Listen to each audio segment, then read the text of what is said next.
A very good morning, students. Welcome to my Saturday electrical classes. I hope you all are doing well and focusing on your career, not something else. आज जैसा कि मैंने आपको promise किया था कि मैं आपको आरआरबी जेवी को लेकर फुली डेडिकेटेड क्लासेस आपसे इस चैनल पे लगेंगी, ठीक है। तो इसी ऑर्डर में हमने आज का लेक्चर, पहला लेक्चर जो है मेरे आपको देने वाला हूँ। बीते 2 दिनों से अग्निवीर स्कीम को लेकर जो प्रोटेस्ट हो रही है हमारे स्टेट में या फिर पूरे कंट्री में, बिहार में ज़्यादा हो रही है। उस वजह से हम लोग के जो इंटरनेट कनेक्टिविटी है उसको जो है सो डिस्कनेक्ट कर दिया गया था, कनेक्टिविटी को बंद कर दिया गया था, जिसकी वजह से वीडियो आपको डिले से प्रोवाइड हो पा रही है, ठीक है। तो मैं तो कहता हूँ कि यार नौकरी मिल रही है, आने वाली वैकेंसी ले लो, क्या पता अगले साल रेलवे जेई वीर आ जाए, है ना। कोई जेई वीर ऐसा स्कीम आ जाए सरकार को जिससे आपको पता चले कि 4 साल के लिए जॉब करना है और फिर बाद में करंट लगने पर आपको 2,10 लाख का मुआवजा मिल जाएगा, है ना। तो नहीं, ठीक है। तो जो वैकेंसी आ रही है उसको लपक के लो, ठीक है। क्या पता हो कल हो ना हो, है ना। क्या राइमिंग हो गई बात। चलिए, तो राइमिंग ना करते हैं, अपना क्लास स्टार्ट करते हैं। और सबसे पहला जो मेरा चैप्टर है जीएस में, आज जीएस का पहला लेक्चर है। जीएस में फिजिक्स का पहला लेक्चर है, ठीक है। सब्जेक्ट में फिजिक्स आज आपके साथ डील करने वाला हूँ। आज फिजिक्स को हम लोग अच्छे तरीके से रगेड़ देंगे, ठीक है, एकदम पकड़ के, ठीक है। तो फिजिक्स का पहला चैप्टर जो है यूनिट, यहाँ से मैं स्टार्ट कर रहा हूँ के बारे में। सबसे पहले यूनिट पर जाने से पहले या फिर कुछ भी लिखने से पहले, कुछ भी डिफाइन करने से पहले, सबसे पहले हम लोग को जानना चाहिए कि यूनिट क्या होता है, इसकी ज़रूरत हमें क्यों पड़ी, हम इसको स्टडी क्यों कर रहे हैं, ये किस बात में हेल्प करेगी, किस चीज़ में काम आता है, क्या हम लोग इसका यूज़ कर भी रहे हैं या सिर्फ पढ़ने के लिए है। तो जी नहीं, मैं आपको बता दूं, फिजिक्स एक ऐसा सिंपल और इजी सब्जेक्ट है जिसका एग्जांपल आपको अपनी डेली लाइफ में मिलता रहेगा, आप रिलेट कर सकते हो अपनी डेली लाइफ के साथ, ठीक है। तो फिजिक्स इतना इंटरेस्टिंग सब्जेक्ट है और मैं खुद का एफर्ट लगा के कोशिश करूंगा कि आपको और अच्छे से इसको इंटरेस्टिंग बना के आप तक पहुंचाऊं, ठीक है। तो जीएस का ये पहला लेक्चर फिजिक्स जो है, इसको स्टार्ट करने से पहले मैं आपको बता दूं कि जीएस में कौन कौन से सब्जेक्ट्स आते हैं, पहले इनकी जानकारी होना चाहिए। उसके बाद हम पकड़ कर रगड़ देंगे फिजिक्स को एकदम ठेठ की तरह, ठीक है। मैंने जानते हैं जीएस जो है जनरल साइंस, ठीक है। इस चीज़ को आप लोग बखूबी जानते होंगे कि जनरल साइंस का जो क्वेश्चन है वो हमारे सब्जेक्ट में 30 नंबर का रहने वाला है। कितने नंबर का? 30 नंबर का सब्जेक्ट यहाँ पे रहने वाला है। 30 नंबर में कौन कौन सब्जेक्ट एक रखता है अपने पास में? सबसे पहले रखता है फिजिक्स, ठीक है। दूसरा रखता है केमिस्ट्री, क्या रखता है जी? केमिस्ट्री। और तीसरा सब्जेक्ट रखता है वो रखता है बायोलॉजी, क्या रखता है जी? बायोलॉजी, ठीक है जी। बायोलॉजी भी आपको पढ़ना है, हाँ, जो आप सोच रहे हैं सब भी पढ़ना है, ठीक है, सारा कुछ में पढ़ना है ना। लेकिन सबसे पहले मैं जो है आपको फिजिक्स पढ़ाऊंगा, बाकी केमिस्ट्री पढ़ाऊंगा। ये 2 सब्जेक्ट मेरे द्वारा आपको पढ़ाया जाएगा, अपन पढ़ाएंगे आपको फिजिक्स केमिस्ट्री, है ना। और बायो जो है आपको सिद्धांत सर पढ़ाएंगे, ठीक है। तो इस तरह से चीज़ें चलेंगी हमारे चैनल पर, ठीक है। और मेरा ये सोच है, मेरा ये मानना है कि जब तक वैकेंसी आती है तब तक हम लोग लगभग इसके सारे जो सिलेबस हैं CBT 1 के लिए सारा पूरा कर चुके होंगे या फिर करने वाले ही होंगे, ताकि आप कहीं और भटकना ना पड़े। क्योंकि तैयारी किसी भी चीज़ की पहले से शुरुआत होती है, वैकेंसी आने पर नहीं होती है। सिलेक्शन उनका होता है एग्जाम में जो पहले से तैयारी कर रहे हैं, है ना। वैकेंसी आने से पहले से 1 साल, 2 साल, 6 महीने, साल भर से पहले से तैयारी कर रहे हैं। रिजल्ट उनका बनता है, रिजल्ट उनका नहीं बनता जो वैकेंसी आने पर जागते हैं, ठीक है। तो जागना नहीं है, वैकेंसी आने पर अभी से जाग जाइए, ठीक है। और बहुत लोग जग चुके होंगे तो अच्छी बात है, ठीक है। तो उस चीज़ को जगना, जो हम जग चुके हैं उसको हम अब वर्कफुल बनाते हैं, मीनिंगफुल बनाते हैं, उस पर हमको अब काम करना है, ठीक है। तो उस तक मैं प्लेलिस्ट अच्छे से तैयार कर दूंगा ताकि लोगों को भटकना ना पड़े। सारा का सारा जो कंटेंट है आपको एक जगह प्रॉपर प्लेलिस्ट के थ्रू मिल जाएंगे, ठीक है। तो आशा करता हूँ कि समझ गए कि मैं फिजिक्स पढ़ाने वाला हूँ। फिजिक्स का पढ़ना है, केमिस्ट्री पढ़ना है, बायोलॉजी पढ़ना है जनरल साइंस के अंदर, ठीक है। तो सबसे पहले फिजिक्स में जो आज का सब्जेक्ट है वो है यूनिट के बारे में पढ़ते हैं, ठीक है। सबसे पहले जानते हैं यूनिट क्या होता है, व्हाट इज यूनिट। और हमें सबसे पहले जानते हैं यूनिट की आवश्यकता क्यों पड़ी, हम क्यों पढ़ रहे हैं, ऐसा हमको क्यों पढ़ना पड़ रहा है भाई यूनिट। तो जानते हैं, देखिए सबसे पहले अगर समझिए इस चीज़ को बहुत अच्छे से आप लोग समझ सकते हैं कि यूनिट क्या है। यूनिट बहुत छोटा सा चैप्टर भी है, ठीक है। ये इसी लेक्चर में खत्म हो जाएगा, ठीक है, खत्म हो जाएगा अच्छे से। तो सोचिए, आप फर्ज कीजिए किसी दुकान पे गए, आपको 5 kg चीनी लेना है, तो वहां पे आप जाके दुकानदार को बोल रहे हैं कि भाई मुझे 5 दे दो, है ना, आप बोल रहे हैं भाई मुझे 5 दे दो। तो यहाँ पे आपने क्या किया, न्यूमरल वैल्यू तो लगाया लेकिन यूनिट उसका नहीं लगाया। चीनी 5 kg आपको लेना है, आपने बोला 5 दे दो, उसको कुछ समझ नहीं आया ना, आपको कुछ समझ आया उसको क्या देना है 5। तो ये इसलिए केजी अगर आप यूज करते हैं वहां पे, इसका यूनिट यूज करते हैं तो अच्छे से समझ पाएगा, आपका काम हो जाएगा बड़ी आसानी से। जैसे जब हम कहते हैं इस कमरे की लंबाई 10 मीटर है, ठीक है, इस कमरे की लंबाई 10 मीटर है, तब हमारा मतलब ये होता है कि इस कमरे की जो लंबाई है वो 1 मीटर का 10 गुना है। यानी वहां पे हम लोग इसके अच्छे समझने के लिए कि कमरे की मेजोरिटी कितनी है, यहाँ पे कितनी डायमेंशन है, इसको जानने के लिए हमने इसका यूनिट मीटर का यूज किया। ठीक है, इसी तरह हम लोग समझ सकते हैं किसी भी चीज़ों में इसकी यूनिट की एक बहुत ही स्पेसिफिसिटी होती है कि उस चीज़ को हम कैसे मेजर करें। Without unit we can't measure anything, क्योंकि फिजिक्स में भौतिक राशियों फिजिकल क्वांटिटी के मात्रक का अपना एक बहुत बड़ा इंपॉर्टेंस है। ठीक है, तो जानते हैं हम लोग, मैं एक्सपेक्ट करता हूँ कि शायद आप लोग समझ पाएंगे कि यूनिट क्या है और इसकी जरूरत हमें क्यों पड़ी। ठीक है, किसी भी यूनिट क्यों पड़ी, इसका मतलब यह है किसी भी चीज को अच्छे से समझने के लिए, दूसरे को समझाने के लिए, किसी भी चीज के आपस में वार्तालाप के लिए, आदान प्रदान के लिए, लेन देन के लिए, किसी भी चीज के लिए हमें न्यूमेरल वैल्यू के साथ साथ उसके एक यूनिट की भी जरूरत होती है। ठीक है, इसी को हम लोग मात्रक कहते हैं और इसीलिए हम लोग को जरूरत पड़ी। एक सिंपल सा मैं आपको डेफिनेशन बता देता हूँ कि मात्रक किसे बोलते हैं। ठीक है, इसका यूनिट है, पहला चैप्टर है। ठीक है, समझ में आ रहा हो। भौतिकी में मापन के मानक को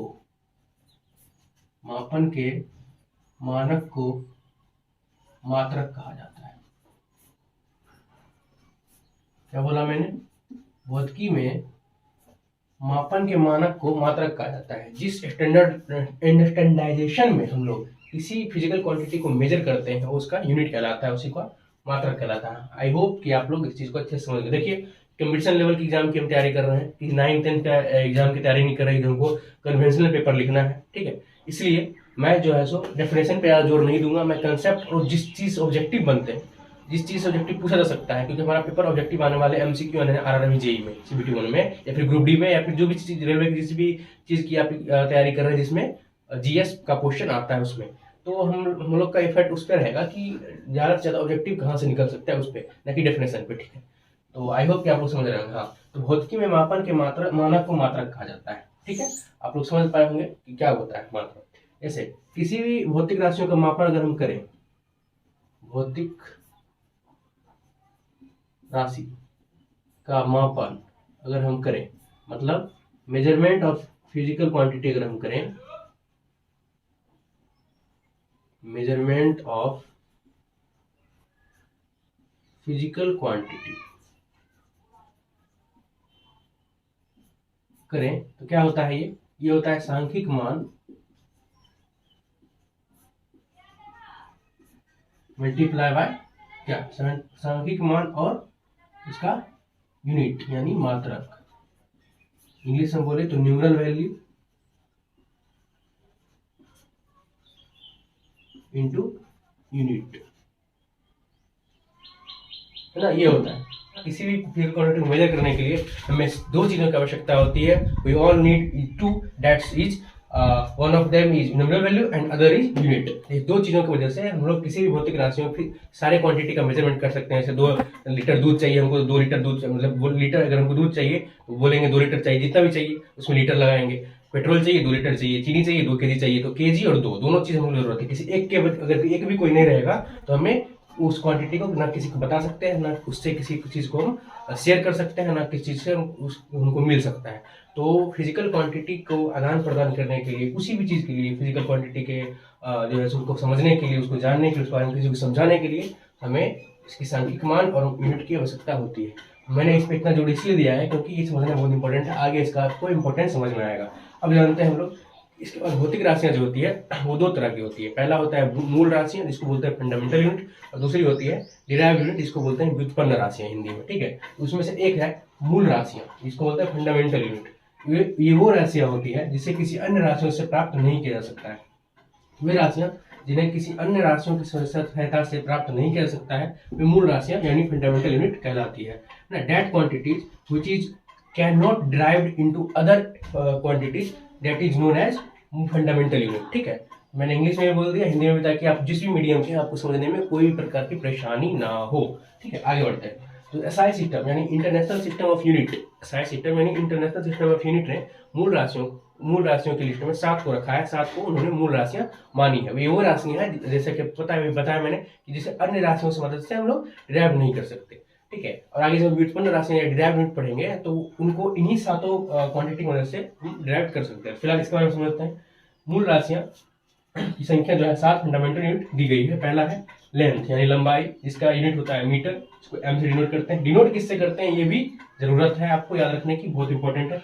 दूसरा है द्रव्यमान यानी मास, इसको डिनोट करते हैं, इसको जो यूनिट है किलोग्राम है और डिनोट करते हैं केजी।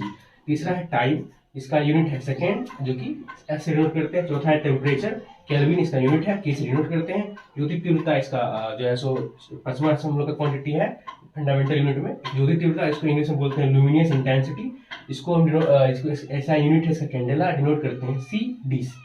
ठीक है, उसके बाद छठा है पदार्थ की मात्रा, क्वांटिटी ऑफ सब्सटेंस, इसको डिनोट करते हैं मोल से। और 7वां है हमारे इलेक्ट्रिकल इंजीनियरिंग की जान, जिसकी वजह से हम लोग इलेक्ट्रिकल इंजीनियरिंग इंटरेस्ट है। इसके बिना पूरा का पूरा सिस्टम, पावर सिस्टम बेकार है, पूरा का पूरा जो भी इलेक्ट्रिकल इंजीनियरिंग इसके बिना नहीं है। तो 7वां हम लोग का बहुत प्यारा सा इलेक्ट्रिक करंट है ना, बोलने में बहुत प्यारा है लेकिन मार दे तो फिर हम लोग प्यारे हो जाते हैं। तो वो है इलेक्ट्रिक करंट। ये खुद भी ये क्या है, फंडामेंटल यूनिट है, यानी किसी और चीज से इसको ड्राइव नहीं कर सकता, लेकिन इससे बहुत चीजों को ड्राइव किया जा सकता है। क्या क्या ड्राइव किया जा सकता है उसको हम आगे पढ़ेंगे, जैसे मैंने हम लोग पढ़ लेंगे। ठीक है, 7वां विद्युत धारा यानी इलेक्ट्रिक करंट, इसका जो होता है यूनिट होता है एम्पियर, इसको डिनोट करते हैं ए से। तो हम लोगों ने अभी फंडामेंटल यूनिट और उसके जो कितने फंडामेंटल एसआई सिस्टम के द्वारा बताई गई हैं उनको हम लोगों ने अच्छे से जाना है, समझा है, परखा है। ठीक है, अब अगला जो क्वांटिटी है जो कि डिराइव यूनिट होने वाला है उसको हम अच्छे से समझेंगे। ठीक है, आइए अब हम समझते हैं व्युत्पन्न मात्रक को यानी डिराइव यूनिट को। वो क्या होता है व्युत्पन्न मात्रक यानी ड्राइव जो है जो यूनिट है वो क्या होता है। ठीक है, व्युत्पन्न मात्रक, इसको इंग्लिश में बोलते हैं डिराइव्ड यूनिट।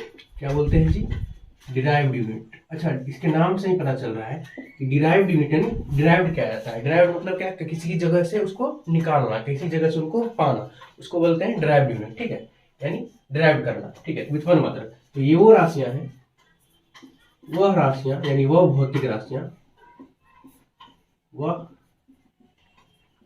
राशियां जिसे फंडामेंटल यूनिट, जिन्हें फंडामेंटल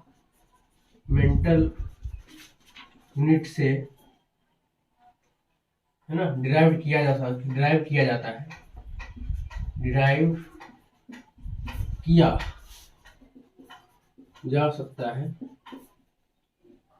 वह डिराइव्ड यूनिट कहलाती है यानी व्युत्पन्न मात्रक कहलाती है, डिराइव्ड यूनिट कहलाती है। That physical quantity which can derived from fundamental unit is known as derived unit। ठीक है, यानी वह भौतिक राशि है फंडामेंटल से क्वांटिटी से डिराइव किया जा सकता है, वो क्या कहलाती है, वो हम लोग को डिराइव्ड यूनिट कहलाती है, यानी व्युत्पन्न राशियां हम लोग को कहलाती है। ठीक है, आगे बढ़ते हैं। तो अब हम ये जानते हैं कि व्युत्पन्न राशि कितने होते हैं। आपके मन में ये होगा सर आपने फंडामेंटल यूनिट तो बता दिया 5 होते हैं, ये 7 होते हैं, तो अब बताइए डिराइव्ड यूनिट कितने होते हैं। तो मैं आपको बता दूं, ठीक है, डिराइव्ड यूनिट की कोई संख्या नहीं है, लिमिट, यानी वो 7 भौतिक राशियों से, 7 फिजिकल क्वांटिटी के एसआई यूनिट से जो बताया गया है, जो भौतिक फंडामेंटल यूनिट है, उनसे हम लोग जितने भी क्वांटिटी, उसके अलावा जितने भी बचते हैं, सारा का सारा डेरिवेशन वहीं से होता है। तो उसकी कोई निश्चित संख्या नहीं है। उसमें जैसे एग्जांपल दे देता हूँ, आप जो भी समझ रहे हैं उस बातों को छोड़कर सारा का सारा इसी में आ जाएगा। जैसे वॉल्यूम, एरिया, है ना, ये सारा का सारा, और क्या, डेंसिटी यानी घनत्व,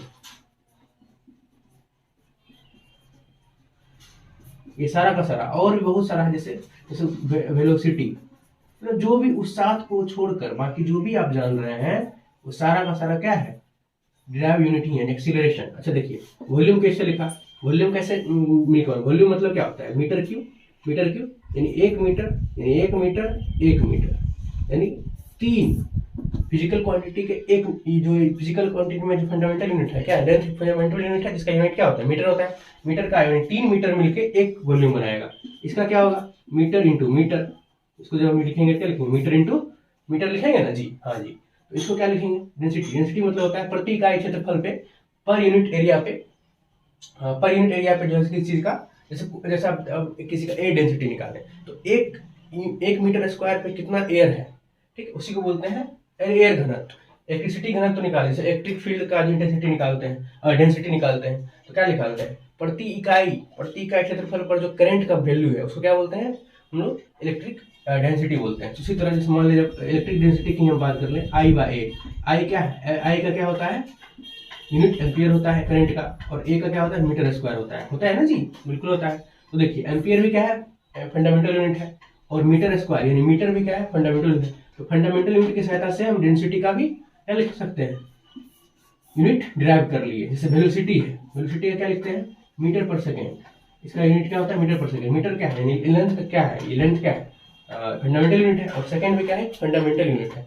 देख रहे हैं हम लोग फंडामेंटल यूनिट से ही बाकी सारे ड्राइव यूनिट हम लोग ड्राइव कर पा रहे हैं। एक्सीलरेशन की अगर बात कर ले, मीटर पर सेकेंड स्क्वायर इसका ये होता है, इसका जो है यूनिट होता है। इस सब के बारे में हम लोग आगे पढ़ेंगे, जब मोशन चैप्टर पढ़ेंगे तो मोशन में हम लोग सब पढ़ेंगे, एरिया पढ़ेंगे, वेलोसिटी पढ़ेंगे, एक्सीलरेशन पढ़ेंगे, इनर्शिया पढ़ेंगे, संवेग पढ़ेंगे, मतलब मोमेंटम पढ़ेंगे, मतलब सारा कुछ पढ़ लेंगे, ठीक है जी।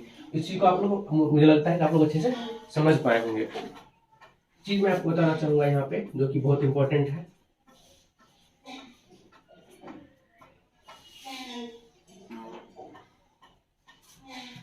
समथिंग इंपॉर्टेंट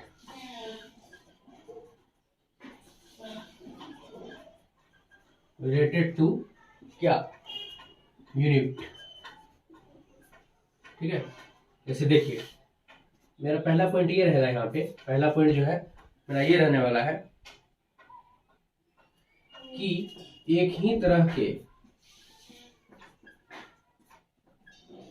मात्रक, एक ही तरह के मात्रक यानी भौतिक राशियों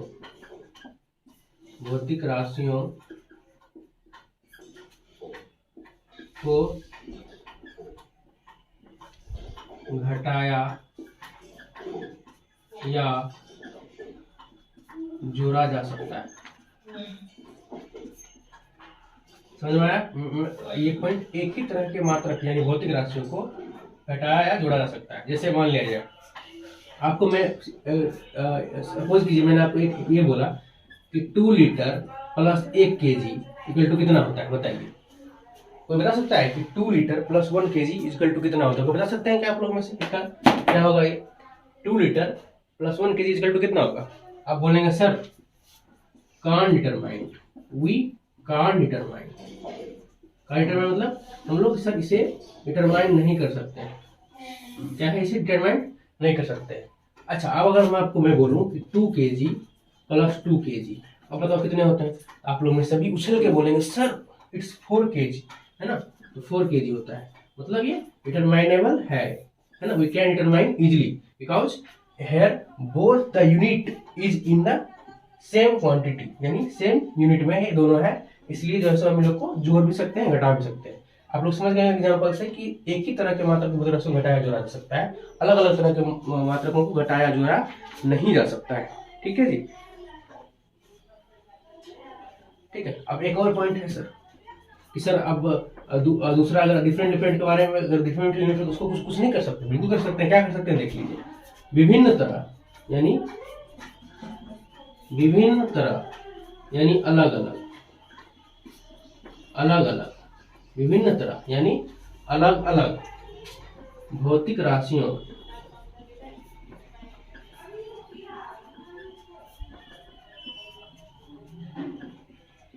गुना या भाग किया जा सकता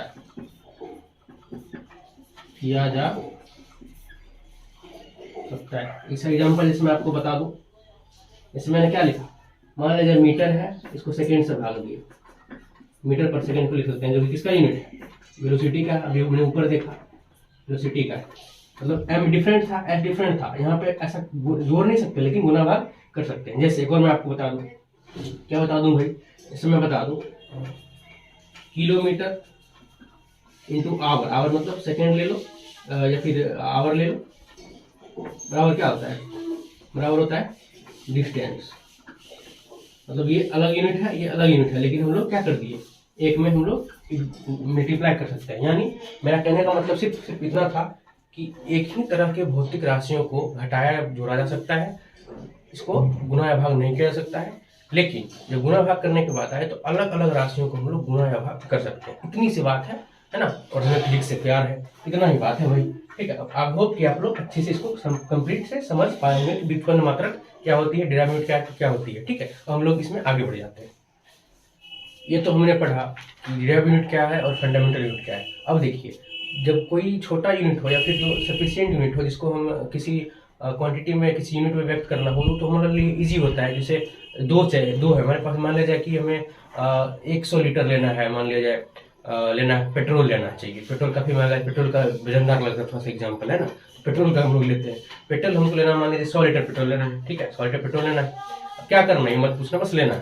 100 लीटर पेट्रोल लेना है, तो हम लोगों ने 100 इजिली बोल दिया। ठीक है, अगर हमको बहुत सारा बहुत ज्यादा क्वांटिटी से 1 टन अनाज चाहिए, 1 टन अनाज चाहिए, तो टन आया यहाँ पे, यानी हम 1 टन मतलब 1000 केजी, 1000 केजी को हम लोग 1 टन बोले। ठीक है, तो इसीलिए इसी तरह किसी बड़े या छोटे, इसी तरह छोटे भी क्वांटिटी को जो है सो हम डिनोट करने के लिए क्या करते हैं कि कुछ प्रीफिक्स का यूज करते हैं। ठीक है, कुछ प्रीफिक्स फिजिक्स में होते हैं जिनका हम लोग यूज करते हैं काफी बड़े और काफी छोटे क्वांटिटी को व्यक्त करने के लिए, उसको डिनोट करने के लिए, उसके बारे में हम लोग को इंडिकेट करवाने के लिए। तो मैं यहाँ पे कुछ प्रीफिक्स लिख दे रहा हूँ, जो बहुत इंपॉर्टेंट रहने वाला है, कि कभी कभी डायरेक्ट इस पे सवाल बन जाते हैं, 1 नंबर के 2 नंबर के आ जाते हैं कि मतलब मान लीजिए कि एक माइक्रो में कितने मीटर होते हैं, एक जो है सो नैनो में कितने मीटर होते हैं, सेंटीमीटर होते हैं, इस तरह की बातें आती है।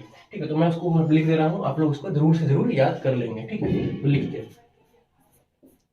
प्रीफिक्स के बारे में थोड़ा सा मैं लिख देता हूँ, उसका वैल्यू भी लिख दूंगा मैं सामने। जैसे लिखता हूँ, सबसे पहले लिखता हूँ गीगा, गीगा लिखते हैं भाई, गीगा, गीगा इसका वैल्यू होता है 10 टू द पावर 9। ठीक है, उसके बाद आता है मेगा। ठीक है, उसके बाद आता है मेगा, मेगा इसका होता है वैल्यू 10 टू पावर 6। तीसरा होता है किलो, क्या होता है जी, इसका होता है किलो, इसका वैल्यू होता है 10 टू पावर 3। चौथा होता है मिली, क्या होता है मिली, मिली नहीं है ये, मिली है भाई, अपने भावनाओं में मत बह जाना कोई है, मिली 10 टू पावर -3। चौथा होता है माइक्रो, आप लोगों ने इसको तो काफी सुना होगा, लेकिन बहुतों को समझ में नहीं आया, अब समझ लीजिए। माइक्रो का वैल्यू होता है 10 टू पावर -6। ठीक है, 6 होता है नैनो, क्या होता है जी, नैनो, कार वाला नहीं है नैनो, है ना, ये कार वाला नहीं है नैनो, है ना, ये प्रीफिक्स वाला है नैनो, जिसका वैल्यू होता है 10 टू पावर -9। ठीक है, 10 टू पावर -9 होता है। और एक और लिख लीजिए पीको, क्या, पीको, जिसका वैल्यू 10 टू पावर -12 होता है। ठीक है, अब हम ये सवाल बनाने वाले पे और सवाल सोल्यूशन करने वाले पे डिपेंड करता है, ये बहुत बहुत इंपॉर्टेंट होने वाला है, बहुत बहुत वेरी वेरी इंपॉर्टेंट ये टेबल होने वाला। अब ये डिपेंड करता है क्वेश्चन बनाने वाले पे, वो क्वेश्चन कैसे आपसे पूछ सकता है। जैसे मान लीजिए आपसे पूछ दिया कि बताइए एक पिको जूल में कितने जूल होते हैं, अरे एक पिको जूल में पूछ दिया कितने जूल होते हैं। ठीक है, तो आप क्या बोलोगे, हमको पता है एक पिको का मतलब क्या होता है, एक पिको का मतलब होता है 10 टू पावर -12। तो क्या पढ़ेंगे, जूल को जूल ही रहने देंगे, 10 टू पावर -12 जूल हम लोग बोल देंगे, है ना। अब मान लीजिए आपसे पूछ दिया कि 5 गीगा बराबर बताइए क्या होता है, 5 गीगा इक्वल टू क्या होता है, तो आप लिखो 5 लिखोगे और गुना, गीगा में कितना होता है 10 टू पावर 9, अब लिख दोगे 5 गुना 10 टू पावर 9, इसका 5 गीगा का वैल्यू ये है। ठीक है, इस तरह से लिख सकते हैं। अब मान लीजिए आप लिख दिया 5 माइक्रोमीटर बराबर वाट सेंटीमीटर, है ना, सेंटीमीटर में कितने होते हैं, अब कैसे लिखेंगे, 5 माइक्रो का -6। ठीक है, और ये हो गया मीटर, इसमें क्या हो मीटर, हमको मीटर सेंटीमीटर में बदलने में क्या करते हैं, हम 100 से गुना करते हैं। अब इसको सॉल्व करेंगे, 5 × 10 टू द पावर -4 सेंटीमीटर, ये हो जाएगा, यही आपका आंसर हो गया। It so simple as. ठीक है, इस तरह से इतना छोटा से छोटा इस चीज इस तरह से आप लोग से ये चीज़ सवाल बन सकते हैं। तो मुझे लगता है कि मैंने आपको फिजिकल क्वांटिटी के बारे में अच्छे से समझा पाया हूँ, और कुछ प्रीफिक्स थे जो इंपॉर्टेंट थे मैंने उसको भी लिखा, और उस पर जो सवाल बन सकते हैं, जो सवाल बनते हैं एक्चुअली में, उसको भी मैंने बताया। तो उम्मीद करता हूँ आप लोग लेक्चर आप लोग को अच्छे से समझ में आया होगा। और इसी के साथ आपका पहला चैप्टर है ना, आपका पहला चैप्टर 1 जो कि यूनिट था, तो क्या कर लिया आप लोगों ने, कंप्लीट कर लिया है। चलिए पार्टी दे दीजिए आप लोग हम लोग को, आप लोगों ने इसको कंप्लीट कर लिया है, कंप्लीटेड है ना, सक्सेसफुली। ठीक है, अच्छे से कंप्लीट कर लिया इस चीज को। ठीक है, तो अब हम लोग बढ़ जाएंगे मोशन चैप्टर पे। आप लोग इसको कंप्लीट रिवीजन कर लेंगे, और आगे जब आएंगे तो ये आपकी जबान पे होना चाहिए। ठीक है, और जब एक बार मोशन चैप्टर, अगला चैप्टर जो होने वाला है मोशन है, तो जब मैं कल का लेक्चर मोशन अपलोड करूंगा, तो आपको मैं एडवाइस दूंगा कि आप लोग उसको थोड़ा सा पढ़ के आए, ताकि आपको ज़्यादा अच्छे से वे में जल्दी से जल्दी समझ सको उस चीज़ को। ठीक है, तो आप समझ पढ़ के आओगे तो फिर मजा आएगा पढ़ाने में। ठीक है, तो जब मोशन भी हो जाएगा, ये तो बहुत छोटा सा यूनिट था, तो यूनिट हो गया। अब मोशन जब हो जाएगा, दोनों का साथ में मैं आप लोग को मैं एमसीक्यू लगवा दूंगा। ठीक है, ताकि आपको तैयारी आपको बेहतर से बेहतर वे में हो सके। हाँ, बस गिला आप लोगों से इतना ही है यार, सब्सक्राइब नहीं करते यार चैनल, वीडियो को शेयर करिए। ठीक है, कंटेंट देखिए आप लोग कितना अच्छा अच्छा प्रोवाइड करवा रहा हूँ मैं, है ना। सिद्धांत सर भी लगे हुए हैं, अपना सारे फैकल्टी मेंबर है ना, हम लोग भी लगे हुए हैं अपना। तो यार मतलब थोड़ा सा शेयर बनता है, क्योंकि शेयरिंग इज केयरिंग, है ना। शेयरिंग से ही केयरिंग बढ़ता है। तो शेयरिंग करिए और शेयर कीजिए, और हम लोग का थोड़ा सा केयर कीजिए, शेयर कीजिए दबा के एकदम से, सब्सक्राइब करें, और जो है सो लाइक भी जरूर करें वीडियो को। मिलते हैं नेक्स्ट लेक्चर में, तब तक के लिए टेक केयर, बाय बाय।